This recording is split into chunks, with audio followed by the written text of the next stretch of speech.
Terima kasih Dr. Raisa. Saudara-saudara sekalian, hari ini pada tanggal 13 Juni 2020, kita telah melakukan beberapa kajian data dalam seminggu kemarin terkait dengan percepatan penanggulangan COVID-19.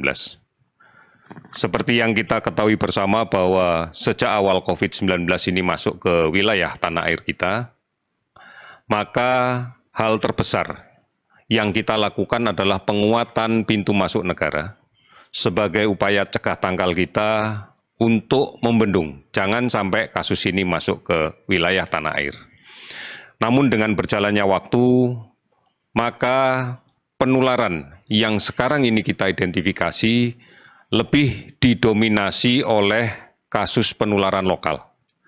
Bukan lagi pada kasus imported case dari luar negeri, namun local transmission yang menjadi perhatian kita.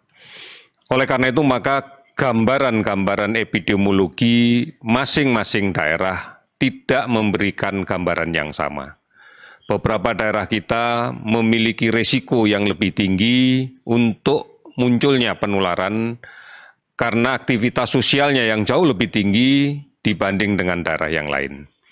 Inilah yang kemudian secara tepat beberapa pemerintah daerah mengimplementasikan pembatasan sosial berskala besar dengan tujuan adalah untuk mengurangi mobilitas penduduk sebagai faktor pembawa virus yang bisa menyebabkan penularan ke orang lain. Hari ini kita telah melakukan pemeriksaan spesimen sebanyak 16.574 orang. Sehingga total yang kita periksa spesimen adalah 495.527 orang. Dari kasus yang kita dapatkan untuk konfirmasi positif COVID-19 hari ini sebanyak 1.014 orang.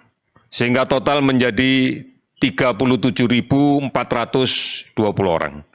Kalau kita rinci lebih lanjut, bahwa penambahan kasus 1.014 orang ini tidak merata pada seluruh provinsi. Ada 5 provinsi yang merupakan jumlah kasus tertinggi yang melaporkan hari ini, diantaranya adalah Jawa Timur, yang melaporkan 176 kasus baru. Sementara kasus sembuh yang dilaporkan Jawa Timur pada hari ini adalah 252 orang. Sulawesi Selatan kasus baru meningkat 125 orang, kasus sembuh 36 orang.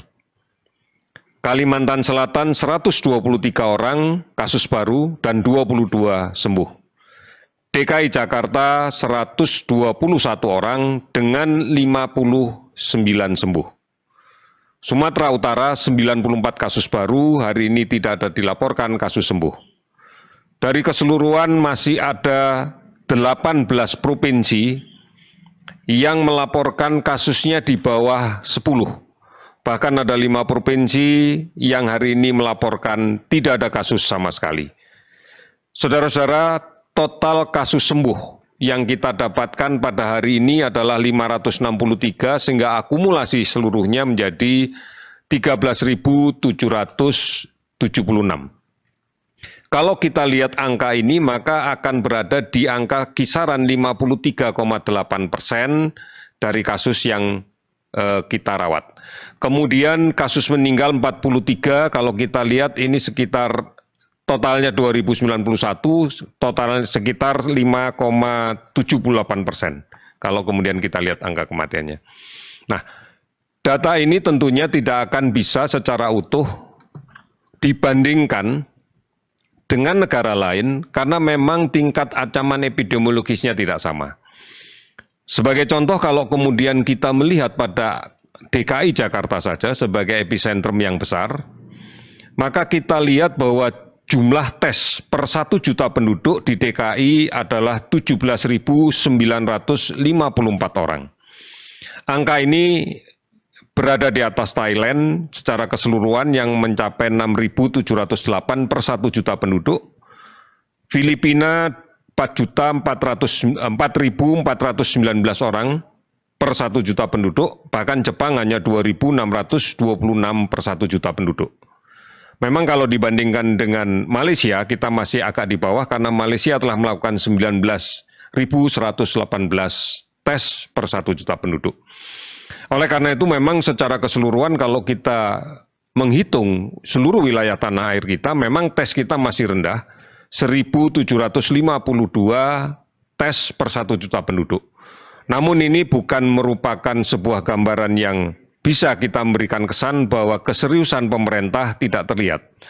Karena kita melihat bahwa tanah air kita terdiri banyak kepulauan, terdiri dari banyak wilayah yang cukup luas, dengan kepadatan dan risiko mobilitas orang yang terkait dengan faktor pembawa penyakit cukup besar, yang sangat berbeda.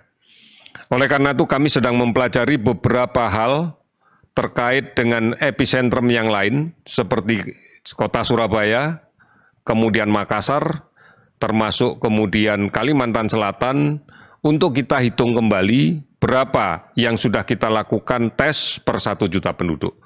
Saudara-saudara, ini menjadi faktor pengukur yang lebih objektif kalau kemudian kita mau melihat kinerja secara keseluruhan dari upaya kita bersama dalam menanggulangi COVID-19. Oleh karena itu, kembali lagi, kunci yang utama adalah memutuskan rantai penularan.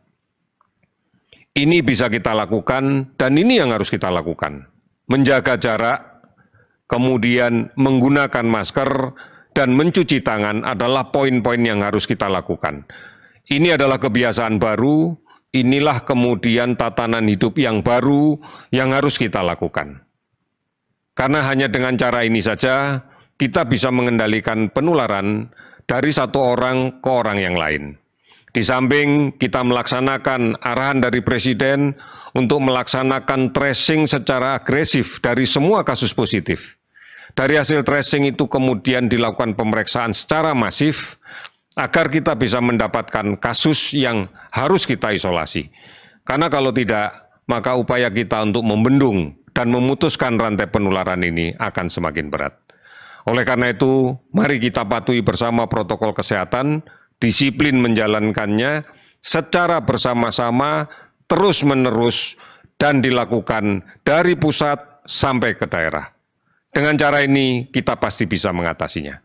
Saudara-saudara, optimisme kita pasti bisa. Terima kasih, selamat sore.